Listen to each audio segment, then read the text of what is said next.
Captain Jake Morrison stood on the bridge of the human ship Wanderer and looked out at the dark space ahead. His hands were steady, but inside he felt nervous. Today would change everything for humanity.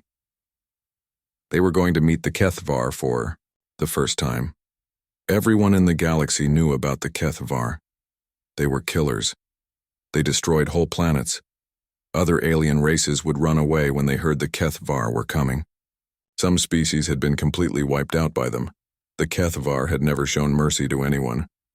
"Captain, we're getting close to their space," said Ben Clark from his seat at the communications panel. His voice was quiet and worried. "Should I try to contact them?" Jake nodded. "Send the message we prepared. Tell them we come in peace." Dr. Lisa Hayes looked up from her computer screen. She had been studying everything they knew about the HFY. It wasn't much. Most ships that met them never came back to tell about it. "From what we know, they're about 8 feet tall," Lisa said to the bridge crew. "They have thick armor on their skin. Their claws can cut through metal like paper. Their teeth are sharp enough to bite through steel cables." Sam Rogers, the ship's doctor, shook his head. "Why are we doing this again? These things sound like monsters." "Because Earth Command thinks we need to try," Jake replied. "If we can talk to them, maybe we can stop them from attacking human colonies." The Wanderer moved deeper into HFY space. The crew watched their screens carefully. They all knew that HFY ships were fast and deadly. If the aliens wanted to destroy them, it would happen quickly. "Captain," called out Ben, "I'm getting something on the sensors." "Multiple ships heading our way." Jake felt his heart beat faster. "How many?" "At least 20. They're big ones, too." Lisa stood up from her chair. 20 ships? That's enough to destroy a small fleet." The bridge went quiet. Everyone was thinking the same thing. They might die today, but they had a job to do. Humanity needed to know if peace was possible with the HFY. "There they are," whispered Sam. On the main screen, dark shapes appeared in space. The HFY ships looked like weapons themselves. They were black and sharp, with points and edges everywhere. They moved like hunting animals circling their prey. "They're surrounding us," Ben reported. "We can't run even if we wanted to." Jake sat down in his captain's chair. "Open a channel. All frequencies." "Channel open, sir." "This is Captain Jake Morrison of the human ship Wanderer. We request permission to speak with your leaders. We come seeking peace between our peoples." For long minutes there was no answer. The HFY ships moved closer. The crew of the Wanderer could see details now. The alien ships had no smooth surfaces. Everything was designed to look frightening. Then a voice came through the speakers. It was deep and rough, like rocks grinding together. The translation computer worked to change the alien words into English. "Human ship, you will prepare to be boarded. Any resistance will result in your destruction." Jake looked at his crew. They all knew what this meant. The HFY were coming aboard their ship. Most species never survived a HFY boarding. "Should we fight?" asked Sam. "With what?" Lisa said. "We have science equipment and small weapons. They have ships built for war." Jake made his decision. "We follow the plan. We let them board. We try to talk." Minutes later, they heard loud banging sounds from the ship's hull. The HFY were cutting their way inside. Metal screamed as alien tools opened holes in the Wanderer's walls. "They're in cargo bay too," Ben reported, watching his security screens. Heavy footsteps echoed through the ship. The sound was like thunder. Whatever was making those footsteps was big and heavy. "Here they come," whispered Lisa. The bridge doors opened with a loud crash. The HFY had not bothered to use the door controls. They had simply broken through. The first HFY warrior stepped onto the bridge, and Jake understood why every species in the galaxy feared them. The creature was huge, much bigger than any human. Its body was covered in natural armor that looked like black stone. Its arms ended in claws that could easily tear a person apart. Its face was like a nightmare with glowing red eyes and teeth that looked like knives. More warriors followed. There were 6 of them, all carrying weapons that hummed with energy. They moved like professional soldiers, checking every corner of the bridge for threats. But something strange happened. When the lead warrior saw the humans, it stopped. Its massive head tilted to one side, like it was confused. The other warriors stopped too. They looked at the humans with what seemed like curiosity instead of hunger. The lead warrior stepped forward. When it spoke, the translation device made its words understandable. "You are the humans," it said. Its voice was deep and scary, but there was something else in it. Surprise, maybe. "We have heard of your species." Jake stood up slowly, trying not to make any sudden moves. "I am Captain Jake Morrison. We came here to talk." "I am War Commander Vexthul," the alien replied. "You are smaller than we expected." Lisa spoke up, her voice shaking a little. "We come in peace. We want to understand your people." The war commander looked at her for a long moment. Then something impossible happened. The deadly warrior seemed to relax slightly.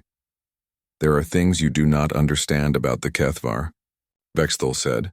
"Things that might surprise you." Jake felt hope growing in his chest. The Kethvar was talking instead of fighting. Maybe, just maybe, this mission would work.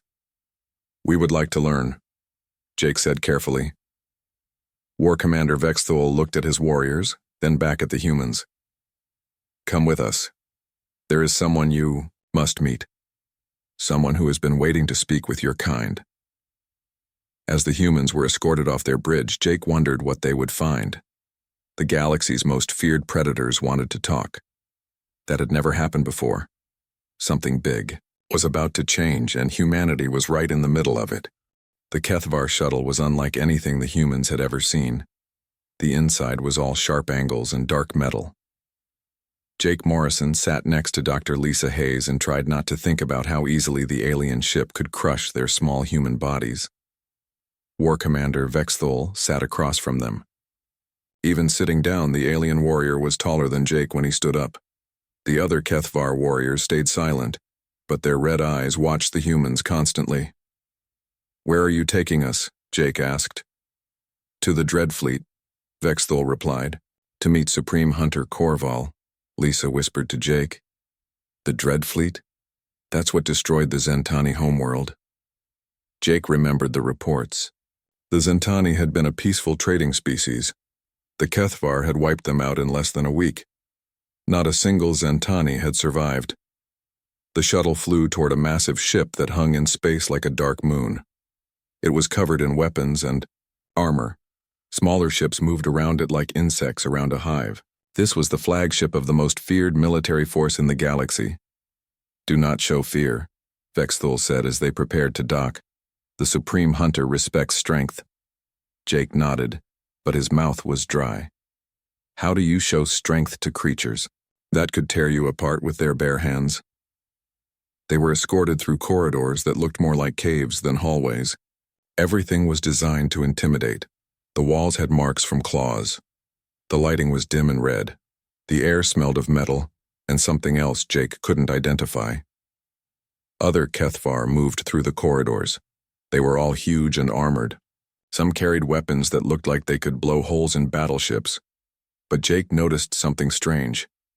When these warriors saw the humans, they stopped and stared. Some even moved closer, as if they had never seen anything like humans before. "Why are they looking at us like that?" Sam Rogers whispered. "I don't know," Lisa replied quietly. "But it's not the way predators usually look at prey." They reached a massive chamber at the heart of the ship. The room was so big that Jake couldn't see the ceiling in the dim light. At the center, on a raised platform, sat the largest Kethvar any of them had ever imagined. Supreme Hunter Korval was at least 9 feet tall. His armor was thicker and more decorated than the others. Scars covered his visible skin, telling stories of countless battles. His claws were longer and sharper, his eyes glowed brighter. This was a creature that had killed more beings than Jake could count. "So," Korval said, his voice echoing through the chamber. "These are the humans." Jake stepped forward. His legs felt weak, but he kept walking until he stood at the base of the platform. "I am Captain Jake Morrison. We came here seeking dialogue between our species. Korval leaned forward, studying Jake like he was looking at a strange new animal. You are very small. Yes, Jake replied. We are. And yet, Korval continued, you came here. You entered our territory knowing we could destroy you. We hoped you would listen instead. The Supreme Hunter was quiet for a long moment. Then he did something that shocked everyone in the room. He laughed. It was a deep, rumbling sound that seemed to shake the walls. Brave, he said. Foolish, but brave. He stood up, towering over them. Tell me, humans, what do you know of the Kethvar? Lisa spoke up. We know you are the most successful warriors in the galaxy. We know you have conquered many worlds. We know other species fear you. All true, Korval nodded. What else? No, you have never been defeated in battle, Jake added. Also true. Korval walked down from his platform. Each step was heavy and deliberate. But there is something you do not know. Something no other species knows. He stopped in front of the humans. This close, Jake could see the intelligence in those glowing red eyes. This was not just a mindless killer. This was a leader who had made difficult decisions. We are dying, Korval said simply. The words hung in the air like a bomb waiting to explode. Lisa was the first to speak. Dying? But you're the most powerful species in the galaxy. Power means nothing if your children cannot survive, Korval replied. And our children are dying. War Commander Vexthul stepped forward. Supreme Hunter, should we tell them everything? Korval nodded. They came here seeking truth. They will have it. He began to pace, his claws clicking on the metal floor. The Kethvar evolved to be perfect killers. Our strength can crush metal. Our claws can cut through armor. Our teeth can bite through bone. We are designed for war. That's what makes you so feared, Sam said. It is also what makes us terrible parents, Korval replied bitterly. The humans exchanged confused looks. Jake spoke carefully. I don't understand. Our young are born soft, Korval explained. They have no armor, no claws, no strength. They are fragile like flower petals, and He held up one massive clawed hand. We are too dangerous to touch them. Lisa began to understand. You accidentally hurt your own children? We kill them, Korval said bluntly. Not on purpose, we try to be gentle. But what is gentle for a Kethvar is still deadly to a Kethvar infant. A loving touch from a parent can break bones. A playful pat can stop a heart. The chamber was silent except for the hum of the ship's engines. The humans were beginning to realize the terrible irony. The galaxy's most feared predators were too dangerous for their own babies. For hundreds of years, we have been losing more children than we can replace, Korval continued. Our population shrinks with each generation. We have tried everything. Special facilities, careful training, nothing works. We are simply too deadly. How many young do you lose? Lisa asked softly. Out of every 10 born, perhaps 3 survive to become adults, Vexthul replied. And the number gets worse each year. Jake felt a chill run down his spine. You're facing extinction. Not extinction, Korval corrected. Something worse. We will survive as a species, but we will become fewer and fewer until we are just scattered groups of warriors with no future. Why are you telling us this? Jake asked. Korval looked directly at him. Because we have been watching your species, Captain Morrison. We have studied your behavior. We have seen something that gives us hope. What have you seen? You care for things that are not your own kind, Korval said. You keep small animals as companions. You tend plants that give you no food. You protect creatures that cannot protect themselves. You are strong enough to fight, but gentle enough to nurture. Lisa's eyes widened as she began to understand where this was leading. We have a proposal for you humans, Supreme Hunter Korval said. One that could save both our species.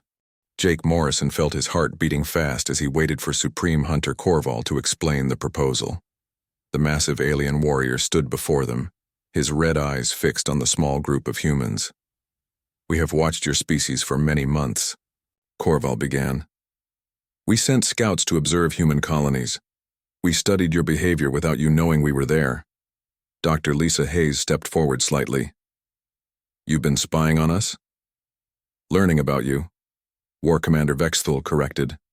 "We needed to understand what makes humans different from other species." Corval nodded. "What we discovered amazed us. Humans do something no other species in the galaxy does consistently." "What's that?" asked Sam Rogers. "You care for the young of other species as if they were your own," Corval replied. "You take small animals into your homes, you feed them, you protect them, you even mourn when they die." Jake thought about his own dog back on Earth. Rex had been part of his family for 12 years. When Rex died, Jake had cried like he was losing a brother. "We call them pets," Lisa explained. "Companion animals." "Yes," Corval said. "But it is more than that. We watched human children play with creatures that could bite them. We saw humans rescue injured animals they had never seen before.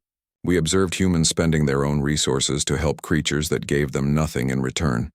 The Supreme Hunter began pacing again. His heavy footsteps echoed in the large chamber. "We also studied your wars," he continued. "Humans can be fierce fighters when needed. You protect what you care about, but even in battle we noticed something unusual." "What?" Jake asked. "You have rules about protecting the innocent. You try not to harm children, even the children of your enemies. This is not common among warrior species." Sam looked confused. "Don't other species protect their young during wars?" Vexthul answered. "Most species protect their own young. Humans often protect all young, regardless of species. This is very rare." Corval stopped pacing and faced the humans directly. "This combination of gentleness and strength is exactly what we need." Jake was beginning to understand where this was going. "You want us to help with your children?" "We want to propose a partnership," Corval said formally.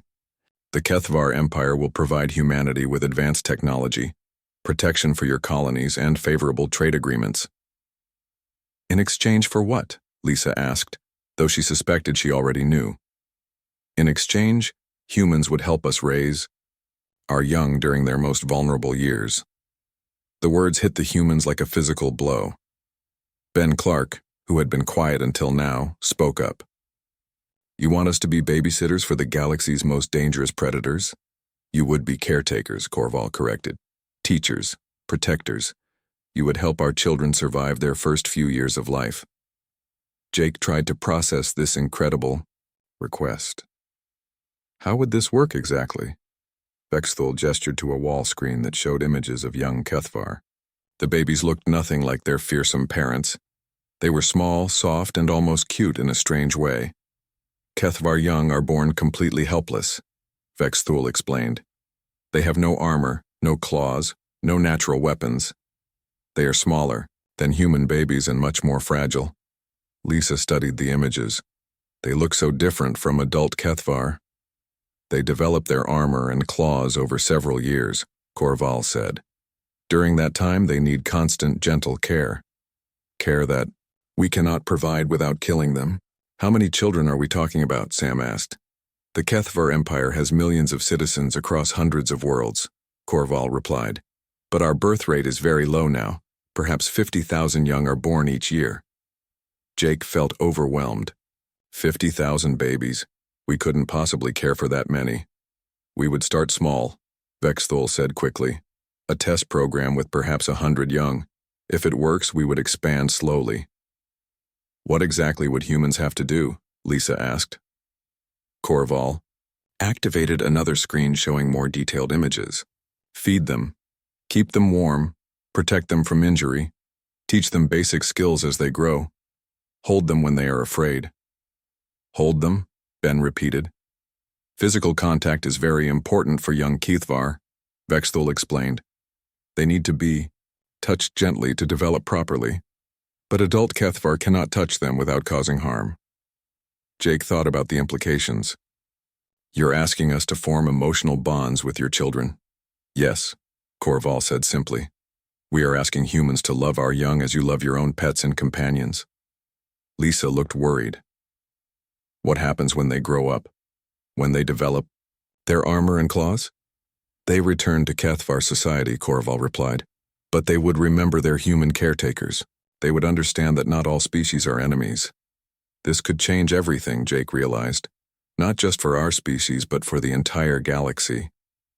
Corval nodded. A generation of Kethvar raised by humans would be different from any that came before. They would know gentleness as well as strength. Sam raised a practical concern. What if we make mistakes? What if human caretakers accidentally harm Kethvar young? Humans are much gentler than Kethvar, Vexthul said. What might hurt a human baby would barely affect a Kethvar infant. You are the right size and strength to care for them safely. How do we know you won't turn on us later? Ben asked suspiciously. Once your population recovers? Corval was quiet for a moment. Because any Kethvar who betrayed the species that saved our children would be executed by their own people. Honor matters more than life to the Kethvar. Jake looked at his crewmates. They all seemed stunned by the magnitude of what was being proposed. This is the biggest decision in human history, Lisa said quietly. It is the only chance for Kethvar survival, Corval replied. Without this partnership, our species will slowly fade away. With it, both humans and Kethvar could have a future none of us imagined. We would need to discuss this with Earth government, Jake said. Of course, Corval agreed. But first, we want to show you something that will help you understand what we are asking. Vexthul stepped forward. We want you to meet some of our young, to see for yourself what you would be caring for. Jake felt both excitement and terror. They were about to see baby Kethvar. If this worked, it would change the galaxy forever. Supreme Hunter Corval led the humans through another section of the massive ship. The corridors here were different from the rest of the vessel. The walls were smoother, the lighting was softer, and the air felt warmer. This is the nursery section, War Commander Vexthul explained quietly. We built it to be as safe as possible for our young. Jake Morrison noticed that the Kethvar warriors they passed were moving very carefully. They walked slowly and kept their claws close to their bodies. Some even had their weapons put away completely. They're trying not to make noise, Dr. Lisa Hayes observed. Yes, Corval replied. Adult Kethvar must be extremely careful around the young. Even our footsteps can frighten them. They stopped at a thick door with multiple locks. Corval entered a long code into a panel. The door opened with barely a whisper. Before we enter, Corval said seriously, you must understand the rules. Move slowly. Speak softly. Do not make sudden movements. These young ones have never seen humans before. Are they dangerous? Asked Ben Clark nervously. Vexthul almost smiled. They are the least dangerous creatures in the galaxy. That is the problem. The room beyond was unlike anything on the rest of the ship. The floor was covered with soft material. The walls were curved and smooth. Gentle lights provided warm illumination. It looked more like a human nursery than part of a warship, and there in the center of the room were the young Kethvar. Jake had expected them to be small, but he was still surprised. The baby Kethvar were about the size of human toddlers. Their skin was soft and pale, nothing like the armored hide of their parents. Instead of claws, they had tiny fingers that looked almost human. Their eyes were large and curious, glowing, with a gentle blue light instead of the fierce red of adult Kethvar. Oh my, Lisa whispered. They're actually cute. There were 6 young Kethvar in the room. They were playing with soft toys and making small chirping sounds. When they saw the humans enter, they stopped playing and stared with wide eyes. They are afraid, Vexthul said sadly. They have learned to fear anything larger than themselves. One of the young ones, braver than the others, took a small step toward the humans. It tilted its head to one side, just like its parents did when they were curious. Hello there, Lisa said softly, kneeling down to be at eye level with the young Kethvar. The baby made a soft chirping sound and took another step closer. It's responding to your voice, Corval said with surprise. Usually they hide from new beings. Sam Rogers knelt down next to Lisa. "Hey, little one," he said gently. "We're not going to hurt you." The young Kethvar chirped again and actually smiled. It had tiny teeth, nothing like the razor-sharp fangs of adult Kethvar. "Can we touch them?" Lisa asked. Corva looked uncertain. "We have never allowed non-Kethvar to touch our young before." "But that's what we need to test," Jake said. "If humans are going to care for them, we need to know if it's safe." Vexthul nodded. "You are right, but please be very careful." Lisa extended her hand slowly toward the nearest young one. The baby, Kethvar, looked at her hand, then at her face, then back at her hand. Very carefully, it reached out with one tiny finger and touched Lisa's palm. "It's so soft," Lisa breathed. "And warm." The young Kethvar seemed to like the contact. It pressed its whole hand against Lisa's palm and chirped happily. "This is remarkable," Corval said. "It usually takes weeks for our young to trust new adult Kethvar." Sam reached out to another young one. This baby was more cautious, but after a moment, it allowed Sam to gently stroke its head. The young Kethvar made a sound that was almost like a cat purring. "They like gentle touch," Sam observed, "just like human babies." More of the young Kethvar began approaching the humans. They seemed fascinated by these strange new beings who moved so carefully and spoke so softly.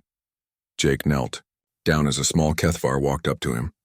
The baby looked up at him with those large blue eyes and made a questioning chirp. "Hello," Jake said quietly. "I'm Jake." The young one reached up with both arms, clearly wanting to be picked up. Jake looked at Corval, who nodded permission. Very carefully, Jake lifted the baby Kethvar. It was surprisingly light and felt delicate in his arms.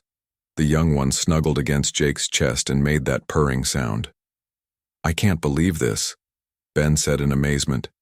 "It's like holding a human baby. They need the same things human babies need," Lisa realized. Warmth, comfort, gentle touch, and someone to care about them. One of the young Kethvar had climbed into Sam's lap and fallen asleep. Another was playing with Lisa's hair, fascinated by how different it was from anything they had seen before.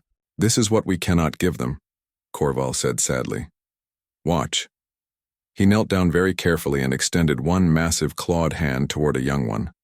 The baby approached, but when Corval tried to touch it gently, his claw accidentally scratched the soft skin. The young one cried out in pain and fear. "I barely touched it," Corval said, pulling his hand back quickly. "But my claws are too sharp, my touch is too rough." Vexthul showed them his hands. "Even with our claws retracted, our skin is too hard.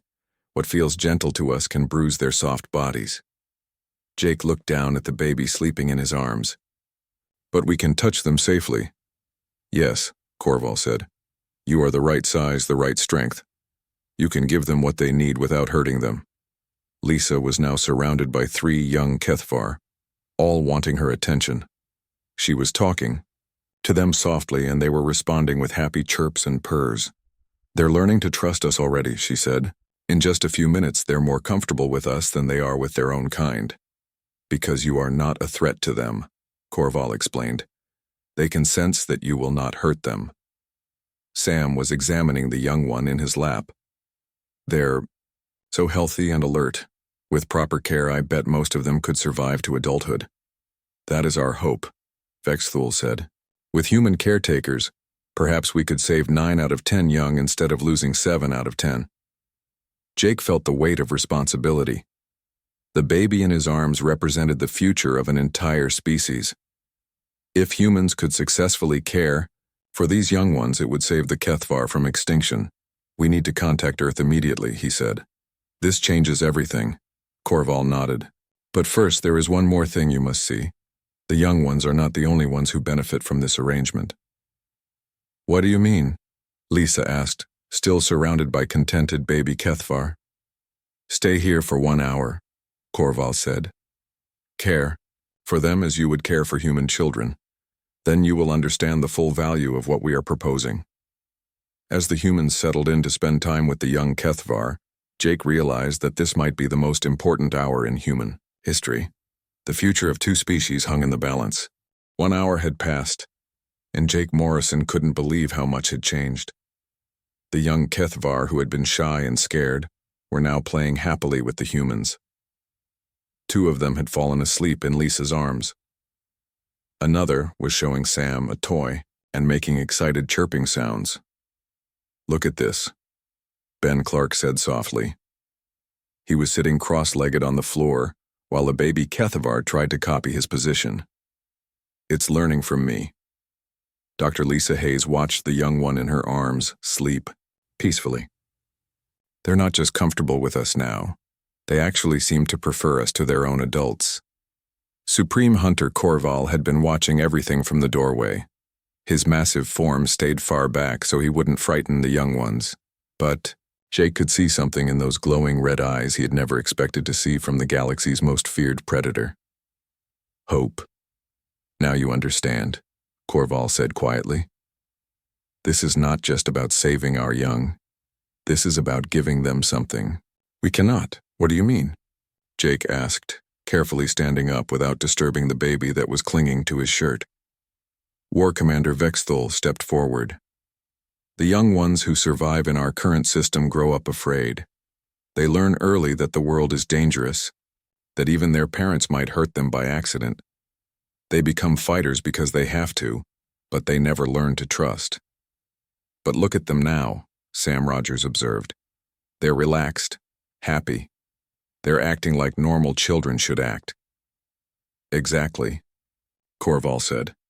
"Kethvar raised by humans would be different. They would know what gentleness feels like. They would understand that not all strength must be used for violence." Jake began to see the bigger picture.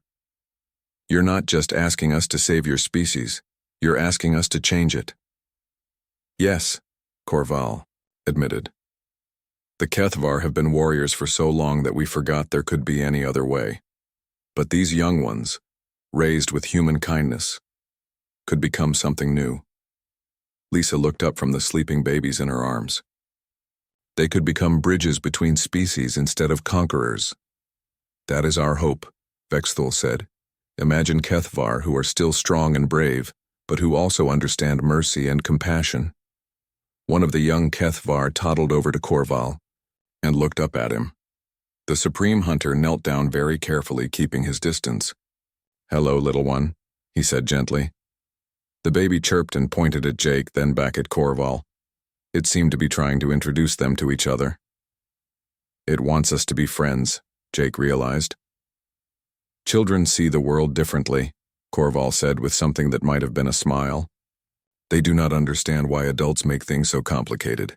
Jake made his decision. "We'll do it. I can't speak for all of humanity, but I'll recommend this partnership to Earth Command." "Just like that?" Ben asked, surprised. "Look around." "You," Jake replied. "How can we say no to this?" Lisa nodded agreement. "These babies need us, and maybe the galaxy needs them to grow up different than their parents." 6 months later, Jake stood in the observation deck of the first human Kethvar nursery station. The facility orbited a neutral moon, far from both Earth and Kethvar space. It was a symbol of cooperation that no one had thought possible. Dr. Lisa Hayes was now the head of the child care program. She walked between rows of cribs where young Kethvar played and slept under human supervision. The babies were thriving. They were healthier, happier, and developing faster than any Kethvar young in recorded history. "The survival rate is incredible," Lisa reported to Jake. 95% of the young ones are reaching their first birthday. Before human care, only 30% survived that long. Sam Rogers had trained a whole team of human caretakers. They came from all over Earth to work with the alien babies.